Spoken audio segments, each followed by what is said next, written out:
let's transition into social media. So you have a pretty good size social media following. How would you say, was that done on purpose, or was that done by like just everybody likes Porshae, or like how intentional were you about that? And what were some of the techniques that maybe you used to grow it? And then has there been a benefit to having that as well too? So I would have to say about 80% of my business is from Instagram. That's awesome. So and that's from buyers, sellers, and leases. I started my IG when I got into the real estate business. So I've only been having it since like 2018. And I've always been very intentional about what I post, how I post, who I follow, who I cross brand with, all of those things. So I think anyone who chooses to use a social media platform such as, Facebook and IG to assist in their business, you have to be intentional. I started off with zero. Now, I'm a little bit over 8,000, and I still don't think that's super high, but I can honestly say whenever I meet someone in person, I'm not giving out business cards. I'm telling you to go follow me. And that's very intentional because now I stay on top of mine because I post regularly. People want to see what you're doing. People want to be inspired. People want to see nice houses and do tours, and they want to envision themselves in what you are selling and marketing. So all of that has been very intentional. And I use Reels. I don't do TikTok. I think I would overload if I added another form of social media to my life. But I think you would be great at TikTok. Thank you. I think I would drive myself crazy. But it's another form that people can get recognition and followers from, and I do not knock it.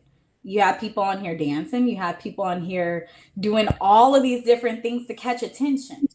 But that's the thing. You have to do these things in order to catch people's attention, to them to recognize you and then understand what you're about. Because we can do all of the social media stuff, but then we definitely have to have the professionalism and the expertise to be knowledgeable in order to work with these people once they finally reach out to us after being so intrigued of what we're posting and talking about on social media.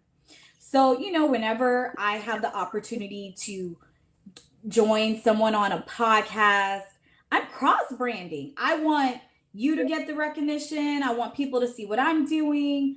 It's all intentional. And that's what business should be.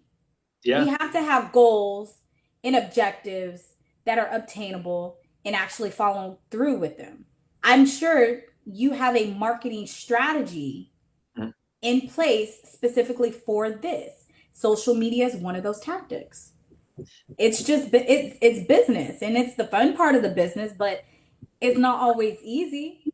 You have to schedule time. You have to know what you're talking about. You have to do all of these admin back end things that people don't see, but they see the finished product. Yeah. So I do try to be as transparent as possible when it comes to what the life of a real estate agent is. I don't, I'm not always bubbly and happy and stuff like that. I was on a call earlier with one of my investors who we placed an offer with, a bank owned offer. They accepted our offer and then told us the property that we are about to get under contract, they have a tenant in place for the next year. Why wouldn't they have told us that beforehand? Now my client has to go restructure her financing, her hard money financing with the bank, so that in the event that we did, in order to hold this property, the financing will go through, because we're not looking to hold on to it to renovate it. We're actually looking to purchase it, to tear it down, to build 2 new construction townhomes. That's so awesome. And the listing agent didn't take responsibility for that information, but we still want the deal, so we got to find a way to make it work. So that was some hard conversations just this morning that I was having with her. She was having with her bank, and then also having with the listing agent. That's commission that I may or may not get that I thought I had on the hook 2 days ago. So, things like that people don't know or understand, which is fine. But there's pros and cons to any business that you get into. Just don't count the money first. Yeah. So you're basically documenting the journey and basically showing the good side and not the bad side, but you're being transparent. You're because I mean, there's some people whenever they're on social media, they only show you the good. They only show you the good, but they never show the bad, like those conversations that you're having with clients. Our strategy changed for a long time. I was not investing any time into social media. I was just like, okay, like it's a waste of time for me. Like I'm cold calling, I'm connecting with people. Obviously, that served us well, but then Yeah. I started noticing the power of influence, Yes. how important it is. And as soon as I started focusing more on social media, I started getting more direct messages. Not only that, but whenever I would meet with the people, they would be like so much nicer. They were like almost like fans. Like, Yeah, like, oh my God, I seen you. Oh yeah, my God, I know you from somewhere.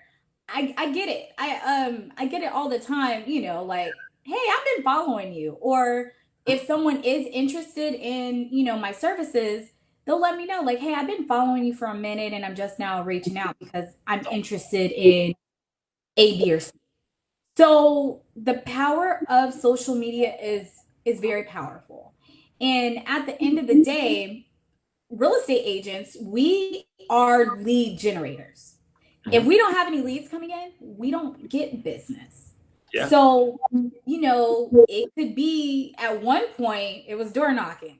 I'm not door knocking. One point it was cold calling. I don't like sitting on the phone doing calls.